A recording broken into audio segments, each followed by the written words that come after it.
2022 का monsoon session चालू हुआ है, पार्लियामेंट में जम के डिबेट्स हो रही हैं और कई सारे मुद्दे पार्लियामेंट में उठाए गए जो अपने यूपीएससी के पॉइंट ऑफ व्यू से इंपॉर्टेंट हैं।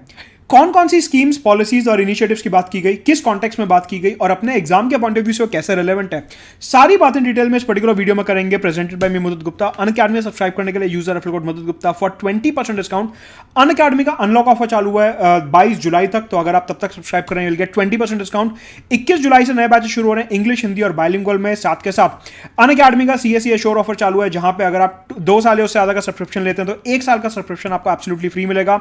अनअकैडमी के स्पेशली क्यूरेटेड नोट्स 2.0 आ चुके हैं जो कि आपको मिलेंगे अगर आप अनअकैडमी में सब्सक्राइब कर रहे हैं तो। साथ के साथ ऑप्शनल कार्निवल, मतलब कि ऑप्शनल के फुल फ्लेजेड बैचेस चालू हैं।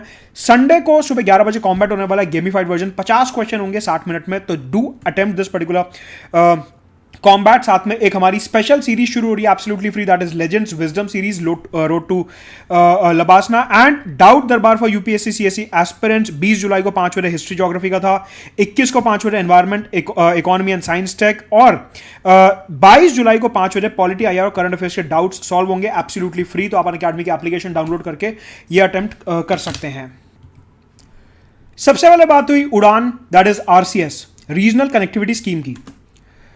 अगर हम उड़ान की बात करते हैं तो इसका फुल फॉर्म है उड़े देश का आम नागरिक।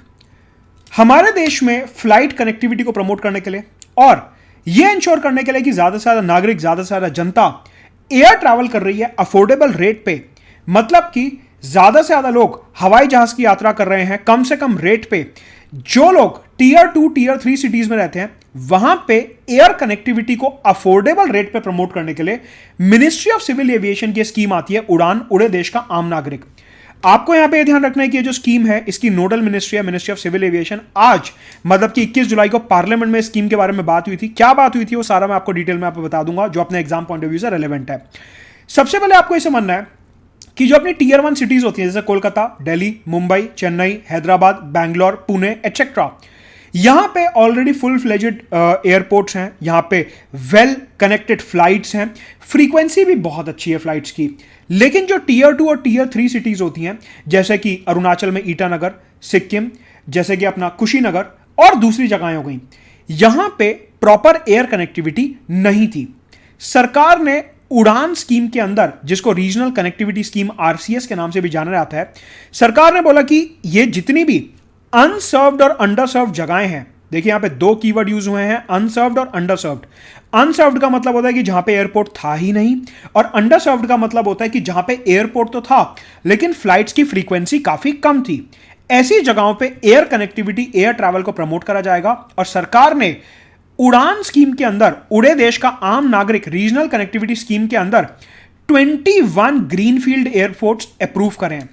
ग्रीनफील्ड एयरपोर्ट्स का मतलब होता है ब्रांड न्यू एयरपोर्ट्स, मतलब कि जो एकदम स्क्रैच से, एकदम बेस से बनाए जाएंगे, उन्हें बोले जाते हैं ग्रीनफील्ड एयरपोर्ट्स। तो सरकार ने उड़ान स्कीम के अंदर एयर ट्रैवल को, अफोर्डेबल एयर ट्रैवल को अनसर्व्ड एरियाज में प्रमोट करने के लिए 21 एयरपोर्ट्स को अप्रूवल दिया है, जिसमें से 8 ऑलरेडी बनके तैयार हो चुके हैं। राइट, रिसेंटली उड़ान के अंदर ही एक सब स्कीम लॉन्च करी गई है जिसका नाम है revival of unserved and underserved airport scheme. मतलब कि सरकार जो है यहां पे इस पर्टिकुलर स्कीम के अंदर कैपिटल एक्सपेंडिचर करेगी, इन्वेस्टमेंट करेगी एयरपोर्ट्स को बनाने में, और जिसमें 4500 करोड़ रुपीस खर्च किए जाएंगे। साथ के साथ पार्लियामेंट में आज भारत सरकार ने यह बोला कि इस पर्टिकुलर स्कीम के अंदर 1 करोड़ से ज्यादा भारतीय नागरिक बेनिफिट उठा चुके हैं। मतलब कि 1 करोड़ से ज्यादा भारतीय नागरिक अफोर्डेबल एयर ट्रैवल कर चुके हैं टीयर 2 और टीयर 3 सिटी से। मतलब कि जो हल्के से अंडर डेवलप्ड शहर है वहां से भी लोगों ने एयर ट्रैवल करा है। ऐसे 1 करोड़ लोगों को इस पर्टिकुलर स्कीम का बेनिफिट मिला है। तो जब भी आपको जीएस पेपर 3 में इंफ्रास्ट्रक्चर रिलेटेड क्वेश्चन आएगा, travel, connectivity, tourism related question आएगा, वहां पे आप ये सारे के सारे फॉर्डर पॉइंट्स इस्तेमाल कर सकते हैं। साथ में प्रीलिम्स के तो सीधे सवाल यहां से निकलते ही हैं। साथ के साथ जब आज पार्लियामेंट में इसके बारे में डिस्कशन हो रहा था तो हमारे मंत्री महोदय ने बोला कि हमारा जो एयर ट्रैवल है, मतलब कि जो हवाई यात्रा होती है, उसमें कई सारे चैलेंजेस आज हम फेस कर रहे हैं। उसमें सबसे बड़ा चैलेंज, सबसे बड़ी चुनौती जो है वो है कि हमारा जो एविएशन टर्बाइन फ्यूल है उसकी कॉस्ट काफी ज्यादा है। मतलब कि जो हवाई जहाज में डलने वाला पेट्रोल है उसका नाम है एविएशन टर्बाइन फ्यूल। हवाई जहाज में जो पेट्रोल डलता है उसको हम एटीएफ कहते हैं, एविएशन टर्बाइन फ्यूल।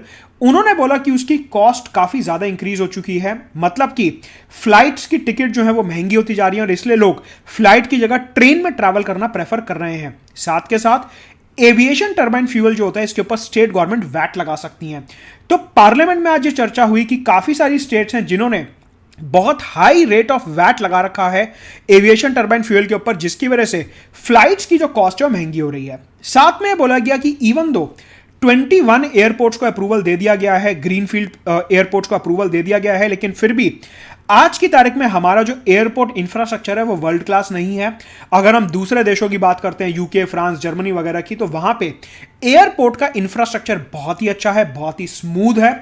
ऐसा एयरपोर्ट का इंफ्रास्ट्रक्चर अभी हमारे यहां नहीं है, तो ये एक चैलेंज है हमारे एयर ट्रैवल में। इसके अलावा हमारे यहां का जो कस्टमर है, हमारे यहां का जो ट्रैवलर है, वो काफी ज्यादा कॉस्ट सेंसिटिव है, मतलब कि वो बहुत कंपेयर करता है फ्लाइट्स को, बस को, ट्रेन को, और फिर जो उसे सबसे सस्ता लगता है वो उसी मोड ऑफ ट्रांसपोर्ट से ट्रैवल करता है। कहने का मतलब है कि अगर आपको मुख्य परीक्षा में आता है कि हमारे ट्रैवल टूरिज्म इंडस्ट्री या इंफ्रास्ट्रक्चर सेक्टर में क्या चैलेंजेस हैं, तो आप वहां पे एयर ट्रैवल के चैलेंजेस मेंशन कर सकते हैं, जिनके बारे में आज पार्लियामेंट में डिबेट हुई थी। तो यह है अपनी उड़ान स्कीम और रीजनल कनेक्टिविटी स्कीम। इसके बाद आज पार्लियामेंट में नॉर्थ ईस्ट रीजन के बारे में जम के चर्चा हुई और उसमें पर्टिकुलरली बात हुई एक स्कीम की जिसका नाम है north east special infrastructure development scheme. North east special infrastructure development scheme, इस स्कीम का जो ऑब्जेक्टिव है, अच्छा ये जो स्कीम है ये आती है ministry of development of north east region के अंदर, जिसे हम डोनर मिनिस्ट्री भी बोलते हैं, ministry of development of north east region, जिसे डोनर मिनिस्ट्री भी बोला जाता है। ये जो पर्टिकुलर स्कीम है इसका प्राइम ऑब्जेक्टिव है कि जो हमारा नॉर्थ ईस्ट रीजन है वहां पे स्पेशल इंफ्रास्ट्रक्चर डेवलप किया जाए। आपको यह पता होगा कि over the period of time हमने समझा है कि जो पूरा हिंदुस्तान है वहां पे central India, north India, waste India में काफी ज्यादा डेवलपमेंट हुआ है, लेकिन जो नॉर्थ ईस्ट इंडिया है वहां पे बहुत ज्यादा इंफ्रास्ट्रक्चर डेवलपमेंट नहीं हो पाया। तो भारत सरकार ने उसी गैप को फिल करने के लिए, जो नॉर्थ ईस्ट में इंफ्रास्ट्रक्चर डेवलपमेंट नहीं हो पाया, उस कमी को पूरा करने के लिए एक डेडिकेटेड मंत्रालय बनाया जिसका नाम है ministry of development of north east region. ये आपको पता है ऑलरेडी, ये हमने काफी पहले मंत्रालय बनाया था जो डेडिकेटेडली नॉर्थ ईस्ट रीजन की ग्रोथ पे, उनके इंफ्रास्ट्रक्चर पे, उनके विकास पे फोकस करता है। इस मिनिस्ट्री ने एक स्कीम लॉन्च करी जिसका नाम है north east special infrastructure development scheme. इस स्कीम के अंदर नॉर्थ ईस्ट में 145 प्रोजेक्ट्स को अप्रूवल मिल चुका है at the cost of 3400 crore rupees. मतलब कि सरकार जो है 3400 करोड़ रुपए नॉर्थ ईस्ट रीजन में इन्वेस्ट कर रही है वहां पे 145 प्रोजेक्ट्स को डेवलप करने के लिए। अच्छा, यहां पे मैं आपको इंटरव्यू के पॉइंट ऑफ व्यू से और मेंस के पॉइंट्स के पॉइंट ऑफ व्यू से आपको बता देता हूं कि इन 145 में से सबसे ज्यादा जो प्रोजेक्ट्स अलॉट हुए हैं वो असम को और अरुणाचल प्रदेश को हुए हैं। राइट, एक चीज और ध्यान रखनी है कि ये जो स्कीम है स्पेशल इंफ्रास्ट्रक्चर डेवलपमेंट स्कीम, ये नॉर्थ ईस्ट के सिर्फ 8 स्टेट्स को कैटर करती है, जो हमारी 8 नॉर्थ ईस्टर्न स्टेट्स हैं, सिक्किम, असम, मणिपुर, मिजोरम, नागालैंड, मेघालय, अरुणाचल प्रदेश और त्रिपुरा। इन 8 स्टेट्स में यह स्कीम एप्लीकेबल है। उसमें से सबसे ज्यादा जो प्रोजेक्ट्स अलॉट हुए हैं वो असम और अरुणाचल को हुए हैं। सबसे पहले पार्लियामेंट में ये डेटा प्रेजेंट किया गया कि नॉर्थ ईस्ट पे भारत सरकार का काफी स्पेशल फोकस है। जीएस पेपर 2 गवर्नेंस में आपको क्वेश्चन आ सकता है कि नॉर्थ ईस्ट जो है वो पिछड़ा हुआ रहा है, तो भारत सरकार उसके विकास के लिए क्या कर रही है, या फिर इंटरव्यू में आपसे सवाल पूछा जा सकता है कि हमारी सरकार का एक एजेंडा है इंक्लूसिव डेवलपमेंट का, सबका साथ सबका विकास हमारी सरकार का मोटो है। तो इंक्लूसिव डेवलपमेंट इंश्योर करने के लिए हम क्या कदम उठा रहे हैं, वहां पे भी आप इस पर्टिकुलर पॉइंट को यूज कर सकते हैं और प्रीलिम्स में तो इस स्कीम के ऊपर सीधा सवाल बनता ही है। इसके अलावा पार्लियामेंट में आज बात हुई नॉर्थ ईस्ट काउंसिल के ऊपर। पार्लियामेंट में बोला गया कि जो नॉर्थ ईस्ट काउंसिल है वो एक स्टैट्यूटरी बॉडी है। स्टैट्यूटरी बॉडी का मतलब होता है कानूनी बॉडी है, जो संसद भवन में कानून पारित करके बनाई गई थी। बेसिकली ये जो नॉर्थ ईस्ट काउंसिल है ये बनाया गया था नॉर्थ ईस्टर्न काउंसिल एक्ट 1971 के अंदर। प्रीलिम्स का सीधा सवाल निकलता है जीएस पेपर 2 पॉलिटी और गवर्नेंस के पॉइंट ऑफ व्यू से, फॉर्डर पॉइंट काफी अच्छा निकलता है यहां से। ये जो नॉर्थ ईस्ट काउंसिल है इसका मेजर ऑब्जेक्टिव है कि नॉर्थ ईस्ट एरिया में सोशल और इकोनॉमिक डेवलपमेंट को हमारे को प्रमोट करना है। और ये जो पर्टिकुलर काउंसिल है ये सेम 8 स्टेट्स को कैटर करता है। ये particular council ministry of donor के अंदर आता है, जो अपनी development of north east region वाली मिनिस्ट्री है उसके अंदर ये आता है। राइट, एक बात यह करी गई कि नॉर्थ ईस्ट काउंसिल जो है कई सारी प्लानिंग वगैरह कर रहा है ओवरऑल इंफ्रास्ट्रक्चर को प्रमोट करने के लिए, सोशल इकोनॉमिक डेवलपमेंट के लिए। जो नॉर्थ ईस्ट काउंसिल है वो काफी काम कर रहा है, ऐसा पार्लियामेंट में बोला गया। इसी के साथ पार्लियामेंट में एक डेटा और प्रेजेंट किया गया जहां पे यह बताया गया कि भारत सरकार ने एक पॉलिसी बनाई है। उस पॉलिसी के अंदर भारत सरकार की जितनी भी स्कीम्स हैं,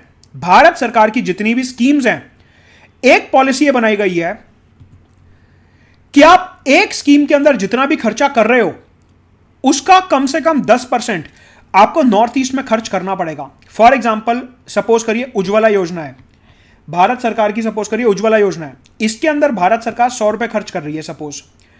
तो भारत सरकार की पॉलिसी के तहत अगर उज्ज्वला योजना के अंदर पूरे देश में 100 रुपए खर्च हो रहे हैं तो भारत सरकार मेक श्योर करेगी कि उज्ज्वला योजना के अंडर कम से कम 10 रुपए नॉर्थ ईस्ट रीजन में खर्च हो रहे हैं। मतलब कि सरकार ने यह बोला कि जितनी भी स्कीम भारत में इंप्लीमेंट हो रही हैं उसका कम से कम 10% पैसा जो है नॉर्थ ईस्ट में इंप्लीमेंट होना चाहिए, नॉर्थ ईस्ट में खर्च होना चाहिए।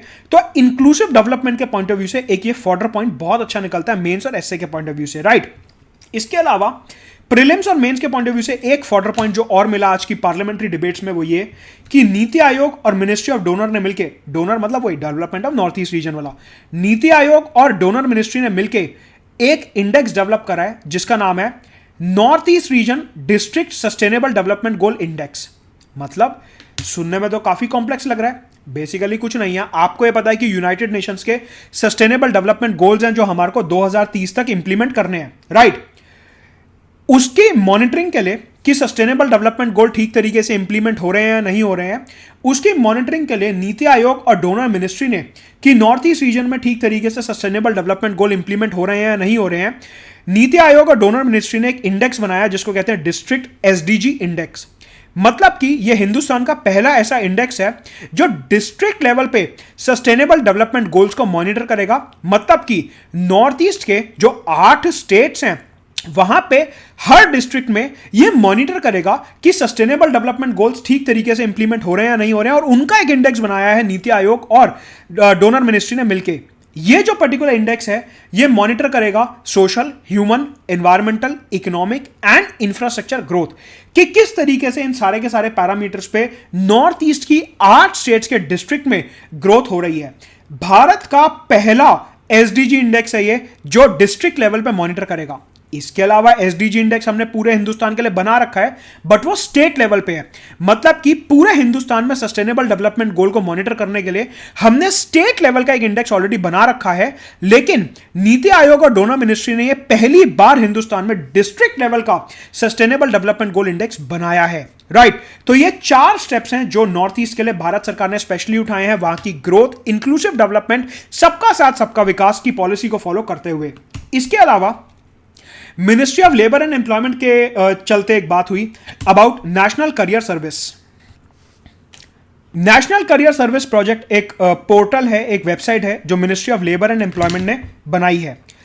यह जो particular national career service portal है, इसका काम है कि जितने भी यूथ हमारे देश में जॉब ढूंढ रहा है उनको जॉब प्रोवाइड करना, उनकी जॉब सर्च में हेल्प करना, उनकी करियर काउंसलिंग करना कि आप कौन सा कोर्स कर सकते हो, कौन सी वोकेशनल ट्रेनिंग कर सकते हो, स्किल डेवलपमेंट में कौन सा कोर्स चल रहा है, मार्केट में आजकल कौन से कोर्स की डिमांड ज्यादा है।